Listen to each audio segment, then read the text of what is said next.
menos respeitosas, vamos dizer assim.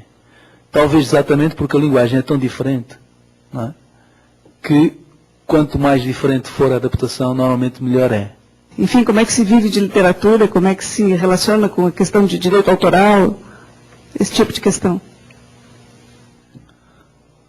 Eu acho que cada vez mais é possível viver da literatura. Essa é a boa notícia, não é? Eu creio que isso acontece tanto em Portugal, quanto no Brasil, quanto na generalidade dos países que eu conheço, enfim, no Ocidente, europeus. Há cada vez mais gente que pode viver da literatura, por uma razão muito simples, porque, ao contrário daquilo que os pessimistas dizem, há cada vez mais leitores. Há cada vez mais leitores. Eu tenho essa experiência a gente mede, por exemplo, nas feiras do livro. A maior parte dos leitores são pessoas jovens, não apenas dos meus leitores. Eu vejo, quando estou assinando livros com outros colegas, até mais velhos, como António Lobo Antunes, a maior parte dos nossos leitores, no geral, são pessoas jovens e são mulheres. Essa é a diferença mesmo. Quer dizer, hoje há muito poucos homens a comprar livros. Não sei se a ler, mas mesmo inclusive muitos dos que compram livros depois dizem não é para mim, é para a minha mulher, não é para a minha namorada. Então, é um fenómeno. Eu acho que qualquer escritor lhe vai dizer o mesmo. É uma experiência que qualquer escritor tem. A maior parte dos nossos leitores hoje são mulheres. Só fica bem, as mulheres.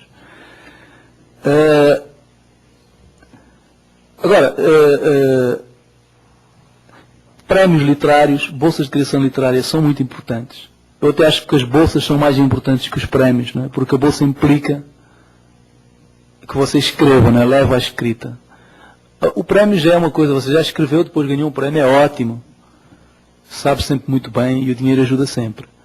Mas até acho que a bolsa é mais importante do que o prémio literário. Zé, nesse contexto, a gente, o escritor brasileiro, se sente aprisionado, de uma certa forma aprisionado ao escrever em português. Mas nós vivemos essa realidade aqui no Brasil. Eu queria a sua opinião, seu depoimento sobre escrever em língua portuguesa, mas em outro contexto. Por exemplo, os livros publicados na Europa, qual que é a sua reflexão sobre os outros países, as outras línguas? Você me disse uma coisa que até me deixou um pouco assustado. Nunca ouvi tal coisa. Eu nunca me senti prisioneiro dentro da língua portuguesa. Muito pelo contrário. Eu sinto-me incomodado quando tenho que falar inglês. É como se vestisse um casaco, né? Um terno, uma coisa que me prende aos movimentos. Eu sinto-me aprisionado numa outra língua. Na língua portuguesa realmente não sinto. Acho que, já disse isto várias vezes, acho que em relação à língua inglesa, realmente a língua inglesa hoje é cada vez mais um idioma universal. Mas esse é um problema dos ingleses, que estão perdendo a língua, não é? Porque aquilo que é de todos não é de ninguém. Então, efetivamente, os ingleses estão a perder a sua língua. Vai chegar um momento em que eles vão ter que fabricar uma, porque a língua, eu acho que a língua é um clube. A língua é um clube na qual não entra toda a gente. A nossa língua é um clube, não é? E é uma sensação, digo-lhe, uma sensação extraordinária quando você está num país muito exterior ao nosso, não é? Eu lembro-me, por exemplo, e houve alguém falar português. Eu lembro-me de ter encontrado um brasileiro na Malásia, em Kuala Lumpur, já estava viajando há bastante tempo pela Malásia, na altura era bastante jovem, e de repente há um sujeito, um cara que tropeça à minha frente numa escada rolante e diz um palavrão em português, né? Porque a gente, é música, né? A gente sempre que tropeça, sempre que, né, tem que praguejar, volta à nossa língua. E aquilo para mim foi uma coisa, né? Imediatamente ficámos amigos logo ali. Noutra circunstância, provavelmente nunca teríamos, quer dizer, em Portugal, ou se nos tivéssemos encontrado em Angola, não teríamos chegado a desenvolver essa amizade. Mas logo ali nós ficámos amigos, porque realmente a língua é uma coisa que une muito mais do que aquilo que nós possamos pensar. E só se tem a noção disso quando se está muito longe da língua. Então, primeiro eu acho isso. Acho que a nossa língua nos dá nos dá peculiaridades, quer dizer, nos dá características, não é? Que, mesmo depois que os livros são traduzidos, se interessam a alguém exatamente por causa disso. Não é? As traduções são ótimas e você tem mesmo que traduzir para chegar a outros povos, mas não me sinto, jamais pensei nisso como uma prisão, de todo. Pelo contrário, para mim é um privilégio escrever em português. É uma língua belíssima, é uma das línguas mais ricas do mundo mesmo, por uma razão muito simples, porque se espalhou muito geograficamente. E, portanto, se afeiçoou a essas diferentes geografias, retirou muitos elementos das diferentes línguas com as quais entrou em contacto, Na verdade, eu sempre digo isto, a língua é uma construção conjunta, a língua não é dos portugueses, não é? A língua é uma construção conjunta desde há muito tempo. Desde há muito tempo que a língua portuguesa recolhe esses elementos todos. Não é? Basicamente, é um crioulo de matriz árabe e latina, não é? Quer dizer, ou seja, é resultante do imperialismo africano através dos árabes e depois do imperialismo romano.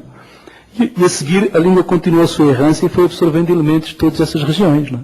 No caso, por exemplo, das línguas angolanas, a língua portuguesa retirou um sem número de palavras, algumas das quais você já nem sequer se lembra que são de origem africana. Dá um exemplo. Por exemplo, minhoca, né, que vem de nhoca, cobra. Por exemplo, cachimbo, só em português se diz cachimbo, em outras línguas, pipe, pipe, não tem nada a ver com cachimbo. Né? Só nós dizemos isto, vem do quimbundo também. Por exemplo, cambada, que vem do quimbundo camba, que significa amigo, para usar palavras antigas. Né? Depois, há palavras que chegaram mais recentemente à língua portuguesa. Né? Aqui, imensas, quitandeira, palavras bunda, né? Não, são centenas de palavras, são muitas. Que chegaram mais recentemente. Né? E agora estão chegando muitas ao português de Portugal, já tinham através do português de Angola, né? Porque, por causa da enorme comunidade angolana em Portugal. Eu ontem estava contando isto, é absolutamente verdade. Há um fenómeno interessantíssimo em Portugal que é a juventude portuguesa, muitos jovens mesmo, os adolescentes, estão a utilizar muito o calão angolano.